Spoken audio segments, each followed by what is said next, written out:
हमारे चैनल मैथकुल में आपका स्वागत है और आज का हमारा टॉपिक है साइक्लिक ग्रुप। तो सबसे पहले डेफिनेशन देखते हैं कि साइक्लिक ग्रुप किसे कहते हैं।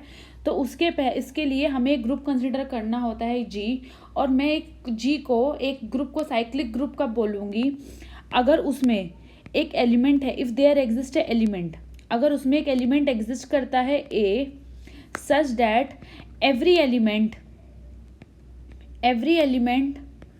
A of G can be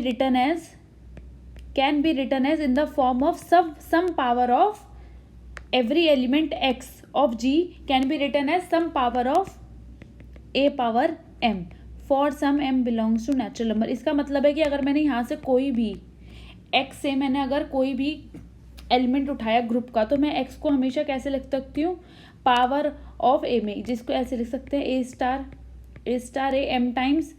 अगर ये क्या है, मेरा ग्रुप पे बाइनरी ऑपरेशन है, ठीक है। तो आप उसी तरीके से, जिस तरीके से आपको सहूलियत हो ऑपरेशन, तो आप उस तरीके से डिफाइन कर सकते हैं, ठीक है। तो जो मेनली आपको चीज़ याद रखनी है वो ये याद रखनी है, ठीक है। तो ये मेरा हो जाएगा, ठीक है। और अगर जैसे कि अब ये एक ग्रुप हो गया, तो इसको साइक्लिक ग्रुप की नोटेशन क्या होती है, तो मैं यहाँ पे जल्दी से नोटेशन लिख देती हूँ, ठीक है। तो मैं ये ऐसे लिखता है कि अगर जो एलिमेंट है जिससे वो जनरेट हो रहा है वो ए है, तो मैं इसको ऐसे लिख देती हूँ। और यानी कि अगर हर एलिमेंट ए की पावर से जनरेट हो रहा है, तो ये ए की power M, where M belongs to ये इंटीजर्स, ठीक है।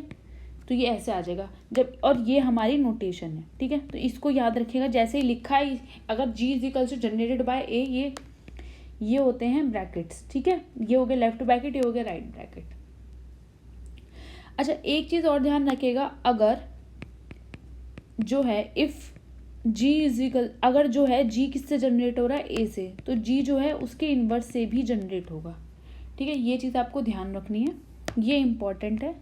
चलिए अब हम क्या करते हैं, एग्जाम्पल्स देखते हैं कि पहला एग्जाम्पल क्या होगा, ठीक है।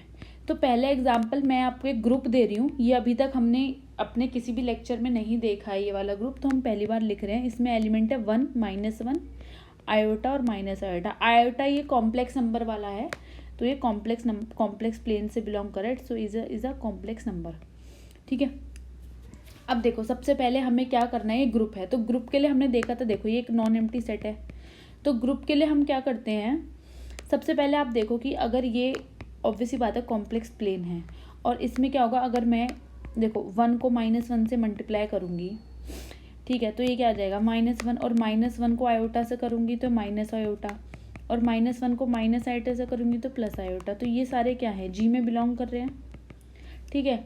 और सिमिलरली देखो 1 को अगर किससे मल्टीप्लाई करेंगे तो ये सेम ही आएगा, तो इसमें आ ही जाएगा। सिमिलरली अब आयोटा ले लेते हैं, ठीक है।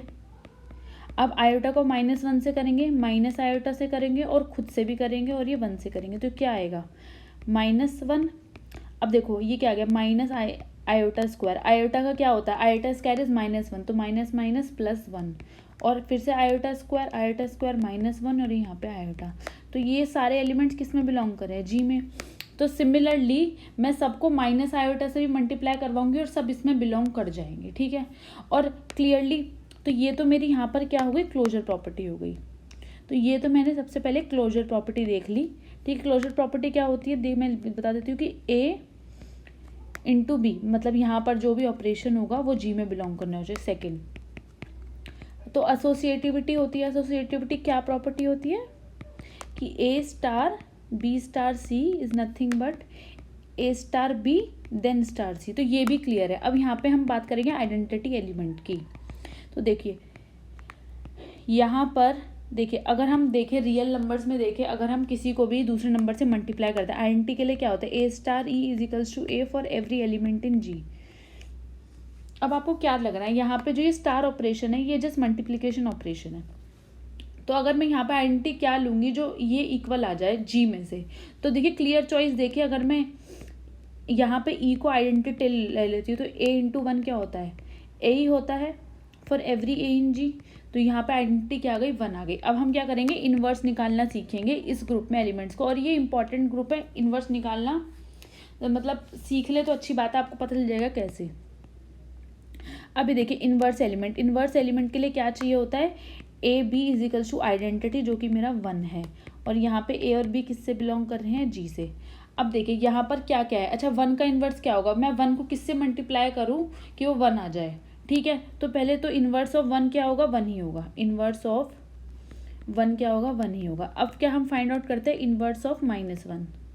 अब बताइए कि -1 को, अब देखिए यहाँ पर, हाँ, -1 को मैं किससे मल्टीप्लाई करूँ कि 1 आ जाए। ठीक है, तो मेरे को क्या, देखिए मैं यहाँ पे बता देती हूँ, ये आप लिख लीजिए कि -1 को मुझे किससे मल्टीप्लाई करना है जिससे मेरा 1 आ जाए। तो क्या ऑब्वियस सी चॉइस होती है, b इक्वल टू -1। तो यहाँ पे इसका इन्वर्स क्या आ गया, -1। अब मुझे किसका इन्वर्स निकालना है, आयोटा का। तो अब देखिए इसके लिए कैसे करते हैं, आयोटा को मैं किससे मल्टीप्लाई करूँ कि 1 आ जाए। ठीक है, अब इसको हम डायरेक्टली ऐसे भी कर सकते हैं, 1 माइनस आयोटा, है ना।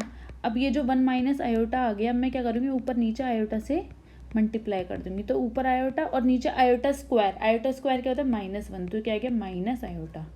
तो यानी कि इसका इन्वर्स क्या आ गया, माइनस आयोटा। अब देखिए यहाँ पर अब पूछा है इन्वर्स ऑफ माइनस आयोटा। अब देखिए डायरेक्टली अभी हमने ये सीख रखा है कि इन्वर्स का इन्वर्स क्या होता है, सेम होता है। अब देखिए, अब मुझे माइनस आयोटा का इन्वर्स निकालना है। ठीक है, माइनस आयोटा का इन्वर्स निकालना है, लेकिन माइनस आयोटा किसका इन्वर्स है, आयोटा का। ठीक है ना, माइनस आयोटा किसका इन्वर्स है, this is exactly equal to the inverse ना। तो ये माइनस आयोटा किसका इन्वर्स है, तो ये इन्वर्स से इन्वर्स कैंसिल हो जाएगा, आयोटा, यानी कि माइनस आयोटा का इन्वर्स क्या आएगा, आयोटा। ठीक है, तो यहाँ पे हम डायरेक्टली लिख सकते हैं। ठीक है, तो ये चीज़ क्लियर हो गई। तो इसको ना ध्यान में रख लेना, इसको ऐसे ये बबल बना लो ताकि ध्यान रहे। ठीक है, सिमिलरली यहाँ पर जो मैंने चीज़ सिखाई थी इसको भी एक बबल बना लो। ठीक है, तो ये चीज़ें ध्यान रखनी है। तो अब हमें इन्वर्स पता चल गया। अब देखो, अभी हमने शुरू कहाँ से किया था, साइक्लिक ग्रुप से। तो अब मैं क्या शो करूंगी, दैट दिस ग्रुप जी जो हमने यहाँ पे लिया 1 - 1 आयोटा माइनस आयोटा, ये क्या है, this is a cyclic group. ठीक है, ये एक साइक्लिक ग्रुप है। ठीक है, स्टार्ट करते हैं कैसे है ये साइक्लिक ग्रुप। तो साइक्लिक ग्रुप के लिए क्या होना चाहिए कि every element of X belongs to ji.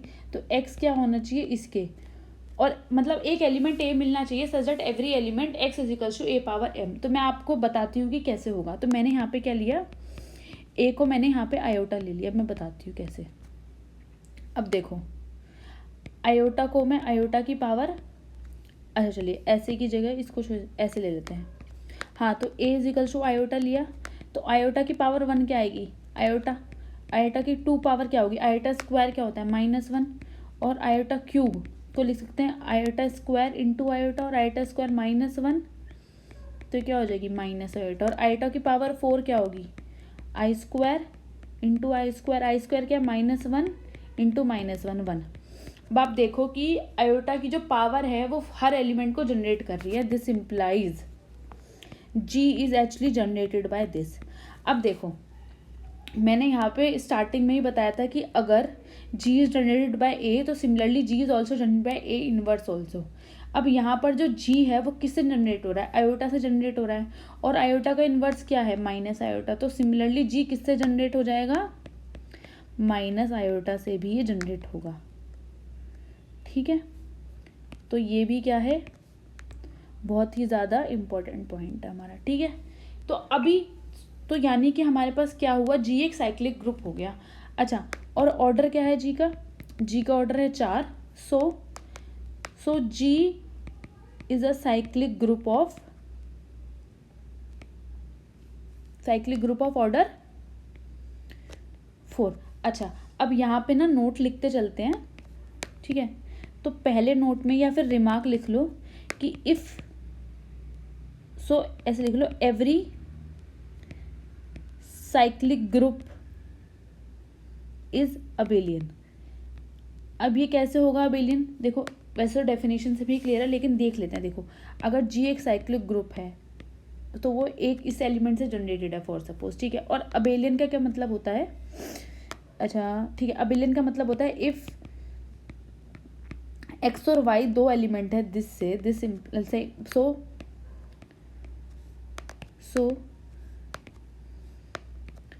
Ji is abelian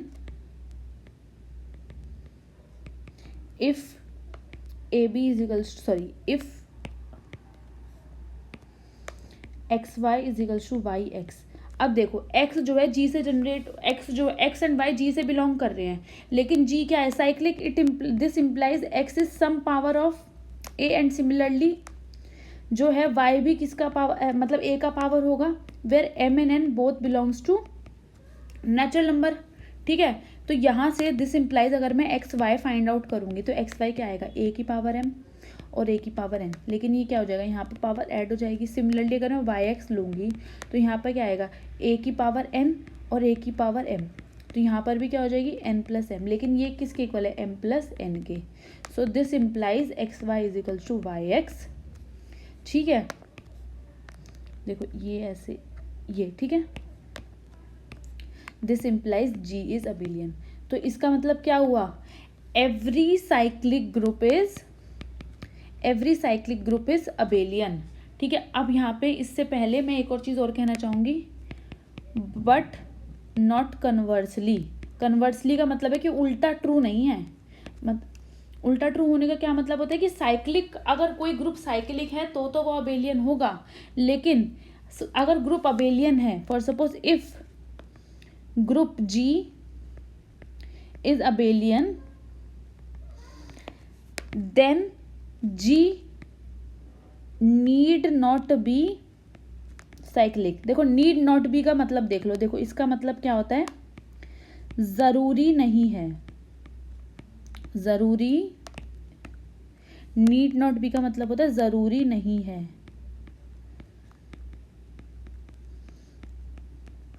तो यानी कि अगर ग्रुप जो G है वो साइक्लिक है, इसका मतलब नहीं है कि वो अबेलियन है, तो इसका मतलब ये नहीं कि वो साइक्लिक होगा। तो इसके लिए मैं बताती हूँ कि ये, तो इससे पहले मैं यहाँ पर एक जो है क्या कहते हैं, यहाँ पर एक रिमार्क देना चाहूँगी। ठीक है, तो यहाँ पर जो मैंने ये नोट लिखा था, इसमें मैं पहले एक पॉइंट यहाँ पर ऐड करना चाहूँगी। ठीक है, तो ये इसको मेरा सेकंड पॉइंट मान लो, यहाँ पे मैं फर्स्ट पॉइंट लिखूंगी, पहले वो बताती हूँ क्या है। तो अ फाइनाइट ग्रुप, एक फाइनाइट ग्रुप है, फाइनाइट ग्रुप का मतलब होता है कि order is finite. A finite group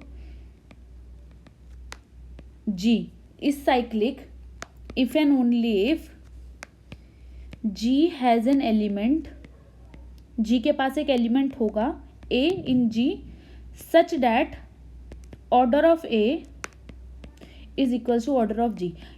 इसका मतलब ये है कि अगर कोई ग्रुप साइक्लिक है तो उसके पास एक ना एक एलिमेंट होगा जिसका ऑर्डर ग्रुप के ऑर्डर के इक्वल है, और कन्वर्स भी ट्रू है, अगर मेरे को एक एलिमेंट ऐसा मिल जाता है जिसका ऑर्डर ग्रुप के ऑर्डर के इक्वल है तो भी ग्रुप क्या हो जाएगा, साइक्लिक। ठीक है, ये बात हो गई क्लियर। चलिए अब हम दूसरी चीज़ देखते हैं। अब हमें यहाँ पे प्रूव करना है कि if group G is cyclic then G need not be, if group is G is abelian then ये ज़रूरी नहीं है कि साइक्लिक। तो हम लोग कैसे प्रूव करेंगे, so we will show this by giving an example. लिख लेते हैं, so we will see this by giving an example. ठीक है, एग्जाम्पल मैं आपको देती हूँ। ठीक है, तो एग्जाम्पल कंसिडर करते हैं यहाँ पर। तो एग्जाम्पल में K4 है। ठीक है, मैं यहाँ पे ग्रुप है, ये न्यू ग्रुप यहाँ पे डिफाइन कर रही हूँ, ये बहुत अच्छे से ध्यान में देखना। ठीक है, देखो स्पेलिंग लिख देती हूँ मैं यहाँ पे आपके लोगों के लिए, ये इंपॉर्टेंट है, ये आता है एग्जाम से पूछा जाता है, इसको बोलते हैं क्लेंस ग्रुप K4।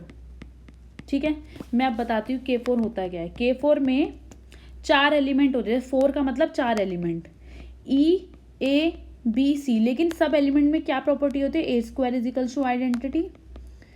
ठीक है, या फिर ऐसे लिख लो, A square is equals to B square is equals to C square is equals to identity. ठीक है, यानी कि हर एलिमेंट का ऑर्डर क्या है इसमें, देखो हर एलिमेंट का ऑर्डर 2 है। ठीक है, तो यहाँ पे पॉइंट इसके लिखते चलते हैं। इन K4 एवरी एलिमेंट, अच्छा और एक ये रिलेशन भी होता है साथ साथ इसमें, ये तो है ही, एक और रिलेशन ये है कि AB is equals to C। ठीक है, ये और रिलेशन है। ठीक है, तो every element is of order 2। ठीक है, देखो सब एलिमेंट का ऑर्डर 2 है।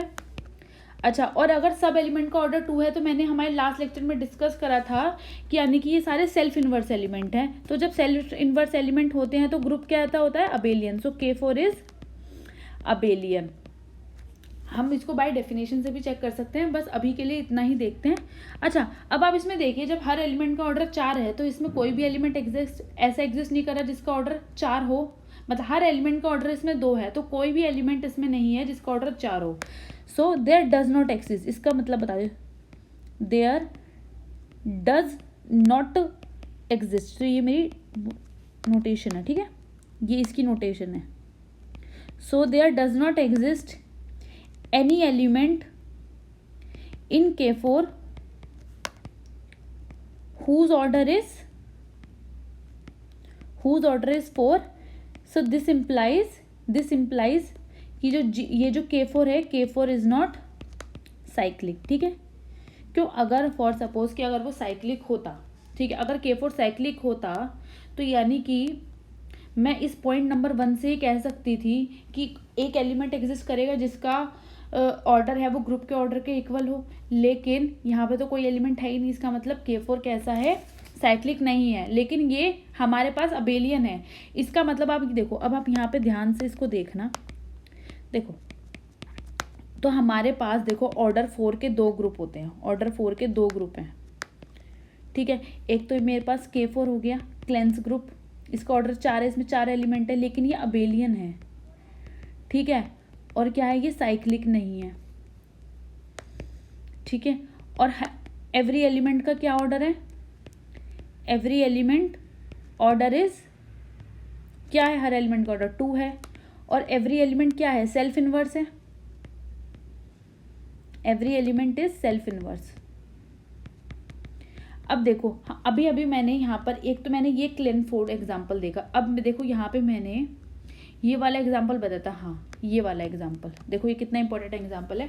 अब देखो यहाँ पर मैंने इसको क्या प्रूव करा, यहाँ पर मैंने प्रूव करा कि जी एक साइक्लिक ग्रुप है और साइक्लिक के साथ साथ ये एक अबेलियन भी ग्रुप है, और ठीक है। तो यहाँ पर हमने एक दूसरा एग्जाम्पल क्या दिया, ये तो हो गया K4, ठीक है, ये तो मेरा एग्जाम्पल हो गया K4 का।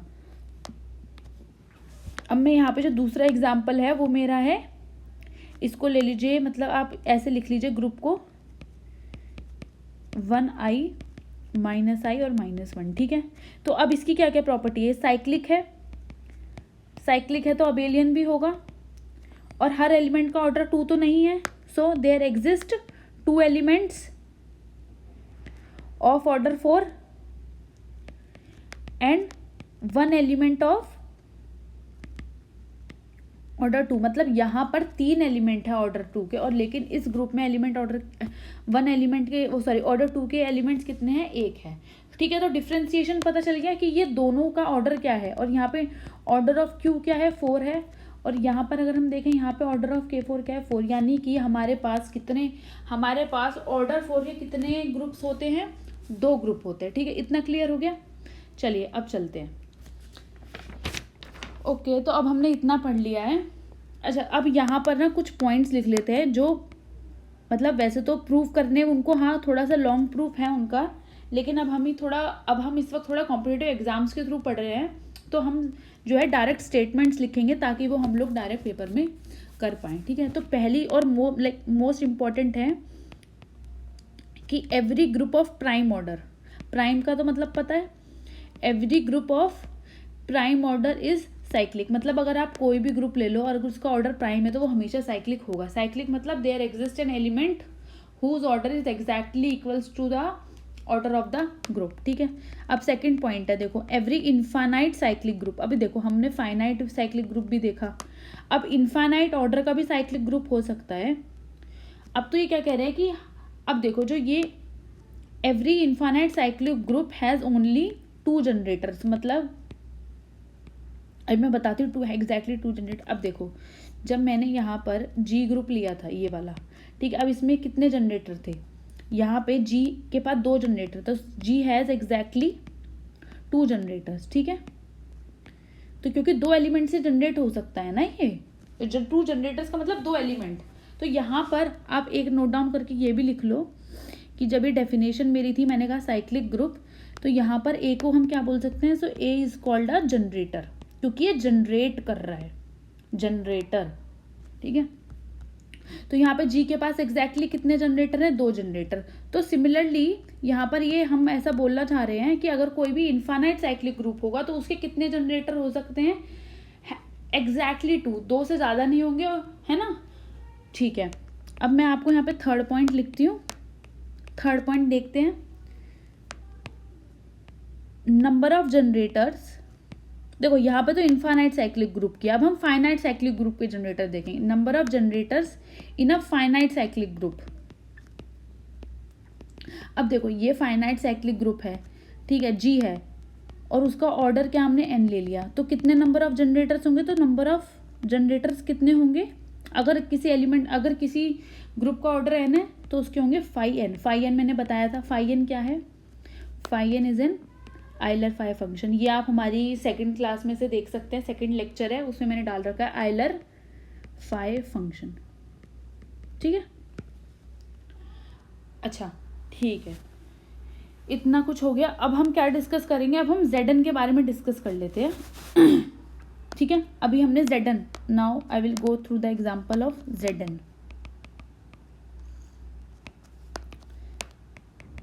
Zn में है क्या, Zn में क्या है, 0 1 2 से लेके n-1 तक एलिमेंट है, और इसका एडिटिव मॉडुलो n है जो ऑपरेशन है। इसका क्या मतलब होता है, अगर मैं यहाँ पे इसको ये लिख रही हूँ, इसका मतलब होता है a + b modulo n। Modulo n का मतलब जो रिमाइंडर बचेगा इसको हटाकर, ठीक है, a + b मॉडुलो n। अब आप यहाँ पे देखिए, देखो अगर हम इसको प्रूव करेंगे तो जो Zn होता है ना, Zn इज ऑलवेज साइक्लिक, हमेशा हर n के लिए ये साइक्लिक होगा। बताती हूँ कैसे, ऑलवेज साइक्लिक। देखो साइक्लिक प्रूव करने के लिए मुझे एक एलिमेंट दिखाना पड़ेगा, ठीक है, जो हर इसको जनरेट कर दे। सबसे पहली बात तो आप ये देखो, यहाँ पे मुझे ऑर्डर बताओ, ऑर्डर ऑफ 1 क्या होगा। हमने डिस्कस करा था ऑर्डर ऑफ 1 क्या होता है, मतलब ऑर्डर ऑफ 1 क्या होता है, हाईएस्ट पावर। मतलब ये होता है कि अगर मैं smallest power such that this is equals to E, E क्या है यहाँ पे 0, और ये क्या है यहाँ पर 1 additive modulo m, sorry n, ठीक है। यहाँ पर भी मॉडुलो कितने टाइम्स, m टाइम्स, यहाँ पे 0, तो इसका क्या मतलब है, m into 1 is equals to 0। और हम इसे कैसे लिख सकते हैं, इसका मतलब है m into 1 modulo n is equals to 0, यानी कि m modulo n is equals to 0, ठीक है। इतना समझ में आ गया, ठीक है। अच्छा, तो यानी कि ऐसा कौन सा नंबर है m मॉडुलो n इज 0, और अगर m n से छोटा है तो क्या होगा, सिर्फ n ही होगा, ठीक है। तो ऑर्डर ऑफ 1 क्या आ गया, n आ गया। So order of 1 n, this implies there exist, इसका ये होता है there exist. So there exist, एक minute, so there exist an element in Zn such that order of that element, order of is equals to this, which is order of Zn. This implies Zn is cyclic, ठीक है, हो गया clear. और वैसे भी अगर हम देखो, अगर मैं कोई भी एलिमेंट लेती हूँ x इन Zn, ठीक है, तो मैं कैसे लिख सकती हूँ, मैं x को हमेशा कैसे लिख सकती हूँ, x इंटू 1 लिख सकती हूँ, है ना। तो यानी कि मैंने इसको किसी तरीके से लिख दिया ना, और इसको मैं कैसे लिख सकती हूँ, इसको मैं लिख सकती हूँ 1 addition modulo n,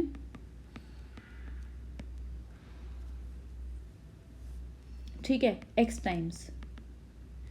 this implies x is nothing but some power of x, ठीक है। तो इसका मतलब क्या हो गया कि Zn हमारा साइक्लिक हो गया, और उसमें उसका जनरेटर क्या हो गया 1। तो हमें अब एक जनरेटर तो पता चल गया, लेकिन अभी देखो, अब आप ये देखो, ये थर्ड पॉइंट हमने क्या है, number of generator in a finite cyclic group is phi n, ठीक है।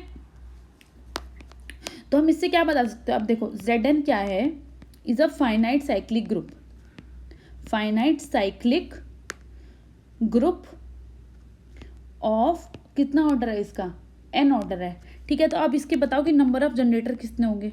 सो नंबर ऑफ जनरेटर्स कितने हो गए, मतलब कितने एलिमेंट्स जो हैं Zn को जनरेट कर सकते हैं, वो कितना हो गया, फाई n, ठीक है। तो हमें अब इसके देखो जनरेटर पता चल गए। अब मैं आपसे अगर पूछूं,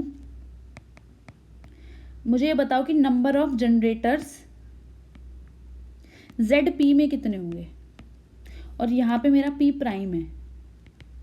देखना अब आप इस बात को, मतलब अब ये जो है बहुत ध्यान से देखने वाली बात है कि अब यहाँ पे प्राइम है तो प्राइम के लिए एग्जैक्टली बता दो कितने होंगे। अब देखो number of generator in ZP, अब देखो P प्राइम है तो ऑर्डर ऑफ ZP क्या हुआ P। और अभी मैंने यहाँ पे आपको देखो सेकंड पॉइंट में क्या बताया था, फर्स्ट पॉइंट में कि every group of prime order is cyclic. अब यहाँ पे ZP कैसा ग्रुप है, प्राइम ऑर्डर का ग्रुप है, तो यानी कि वो हमेशा कैसा होगा, साइक्लिक होगा। ZP इज साइक्लिक, ठीक है, ये एक चीज क्लियर है, ठीक है। अब देखो यहाँ पे नंबर ऑफ जनरेटर्स के लिए क्या होगा, तो नंबर ऑफ जनरेटर्स का फॉर्मूला अगर हम लगाएंगे यहाँ पर तो ये कितने के इक्वल आ जाएगा 5P।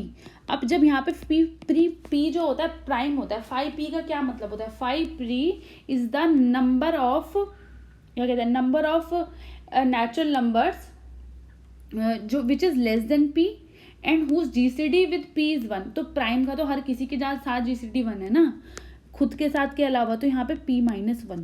तो अगर आपको कोई पूछे कि number of generators in ZP, मतलब कितने एलिमेंट ZP को जनरेट कर सकते हैं, तो वो कितने होंगे P-1। ठीक है, समझ में आ गया अब। चलिए ठीक है, एक ये चीज हमने देखी।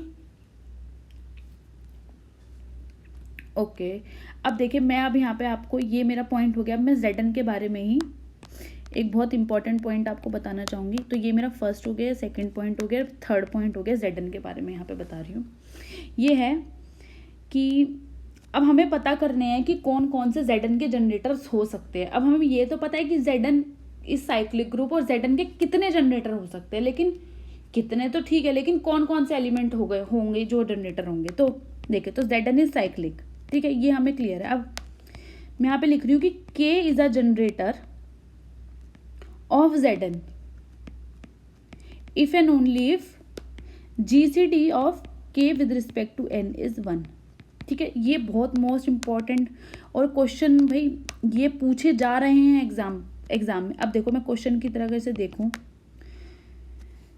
मैं यहाँ पे क्वेश्चन लिखती हूँ।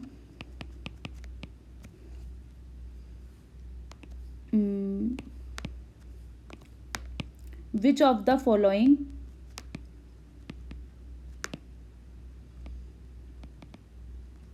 Is the generator off Z6। ठीक है, मैं यहाँ पे आपको पहला ऑप्शन दे रही हूँ 1,5, 1,2, सी ऑप्शन है 1,3 और डी ऑप्शन है 1। मतलब एक पूछ रहा है कि कौन कौन सा इनमें से, और मैं दे रही हूँ यहाँ पे आपको 1,6। ठीक है, अब आप बताओ कि इनमें से कौन कौन से जनरेटर हो सकते हैं। अब आप देखो कि अगर मैं यहाँ पे इसका आपको कहूँ सॉल्यूशन, ठीक है, अब आप देखो कि कौन कौन सा इसमें से इसका जनरेटर हो सकता है। तो अब देखो मैंने अभी डेफिनेशन से क्या बताया कि K is a generator if and only if GCD of K, 1। तो आपको क्या करना है, वो वाले सारे एलिमेंट निकालने हैं जिनका GCD 6 के साथ क्या हो, 1 हो। अब आप देखो, चलो 1 का GCD 1 हो गया, 5 का GCD भी 1 हो गया, लेकिन GCD ऑफ 2,6 क्या आता है 3, तो ये तो नहीं है हमारा। सिमिलरली GCD ऑफ 2,3 भी क्या आता है, सॉरी 2,6 क्या आता है 3, तो ये भी नहीं है। और 6 का 6 के साथ GCD क्या होता है 6 होता है, ये भी नहीं है। तो इसका करेक्ट आंसर क्या है, ये। ठीक है, अब आप देखो कि इस डेफिनेशन से तो बहुत क्लियर है, बट अदरवाइज ये कितना डिफिकल्ट हो जाता। ठीक है, तो आज के लेक्चर्स में इतना ही। अगर आपको हमारे जो एफर्ट्स है और हमारी वीडियोस है या हमारे वीडियोस का कंटेंट है, अगर वो कुछ भी पसंद आ रहा है तो प्लीज़ हमारे चैनल को सब्सक्राइब करिए एंड इसे अपने फ्रेंड्स के साथ ज़्यादा से ज़्यादा शेयर करिए, ताकि उन लोगों को भी नॉलेज हो और रटने के अलावा हम चीज़ों को समझ के करें। और ग्रुप थ्योरी इतना भी डिफिकल्ट नहीं है। अब आप देखिए, यहाँ पे मैंने साइक्लिस्ट ग्रुप शुरू करा, उसकी बेसिक डेफिनेशन से शुरू करा और मैंने कुछ एग्जांपल्स दिए और हमने देखा कि साइक्लिक ग्रुप को हम कैसे प्रूव कर सकते हैं। तो इतना भी डिफिकल्ट नहीं है ग्रुप थ्योरी, आप इसको आराम से पढ़िए, लिख लिख के इसको समझिए, तो आपको जल्दी समझ में आएगा और आपके एग्जाम्स में सारे क्वेश्चन हो जाएंगे और मैं सारे क्वेश्चन कवर करूँगी आगे के लेक्चर्स में। So thank you friends, thank you so much. और इसे ज़्यादा से ज़्यादा अपने फ्रेंड्स के साथ